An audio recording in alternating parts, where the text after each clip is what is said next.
Paul the Deacon, also known as Paulus Diaconus Warnfrid, Barnfridus and sometimes suffixed Cassinensis, was a Benedictine monk, scribe, and historian of the Lombards' life. An ancestor named Lupercus entered Italy in the train of Alboin and received lands at or near Forum Julii. During an invasion, the Avars swept off the 5 sons of this warrior into Pannonia, but one, his namesake, returned to Italy and restored the ruined fortunes of his house. The grandson of the younger Lupercus was Warnfrid, who by his wife Theodelinda became the father of Paul. Born between 720 and 735 in the Duchy of Friuli to this possibly noble Lombard family, Paul received an exceptionally good education, probably at the court of the Lombard king Ratchis in Pavia, learning from a teacher named Flavian the rudiments of Greek. It is probable that he was secretary to the Lombard king Desiderius.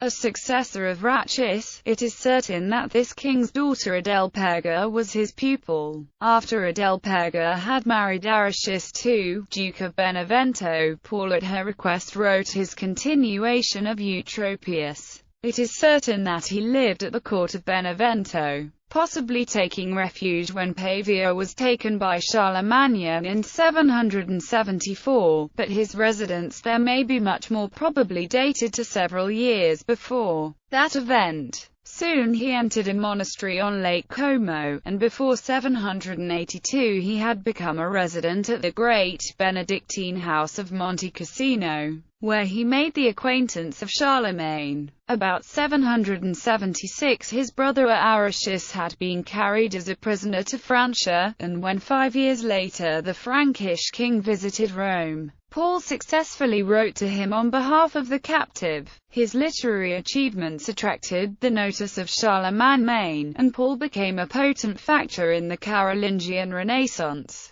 In 787 he returned to Italy and to Monte Cassino, where he died on April 13 in one of the years between 796 and 799. His surname Diaconus shows that he took orders as a deacon, and some think he was a monk before the fall of the Lombard kingdom. Works. The chief work of Paul is his Historia Langobardorum. This incomplete history in 6 books was written after 787 and at any rate no later than 795/96, maybe at Monte Cassino. It covers the story of the Lombards from their legendary origins in the north in Scandinavia, and their subsequent migrations, notably to Italy in 568 to the death of King Liutprand in 744, and contains much information about the Byzantine Empire, the Franks, and others. The story is told from the point of view of a Lombard and is especially valuable for the relations between the Franks and the Lombards. It begins, the region of the north, in proportion as it is removed from the heat of the sun and is chilled with snow and frost,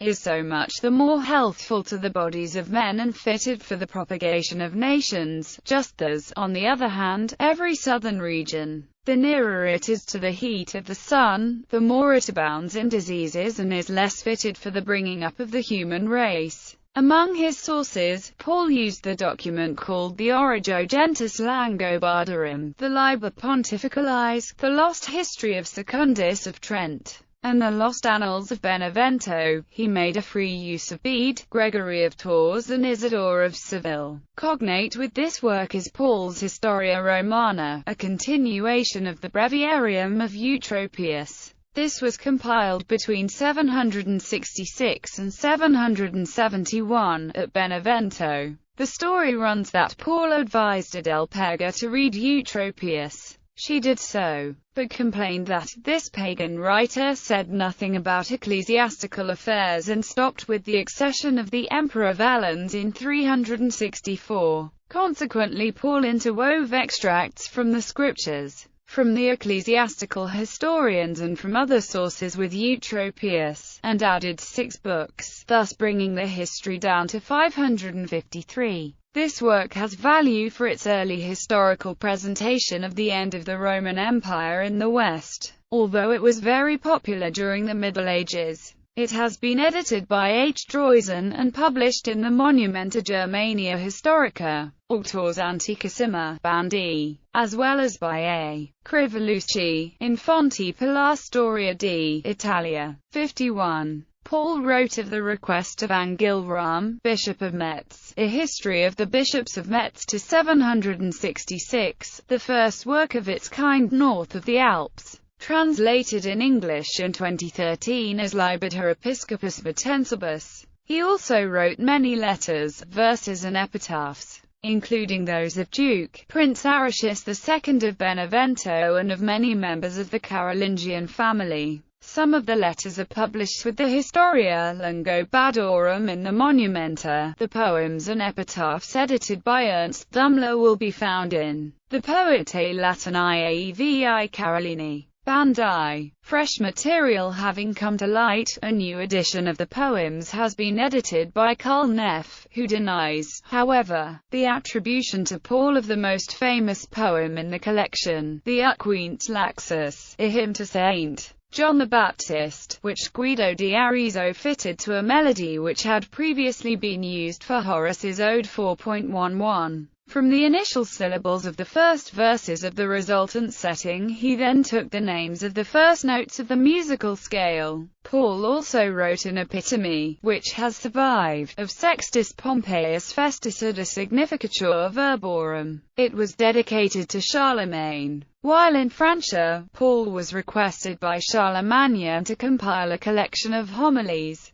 He executed this after his return to Monte Cassino, and it was largely used in the Frankish churches. A life of Pope Gregory the Great has also been attributed to him, and he is credited with a Latin translation of the Greek life of Saint Mary the Egyptian.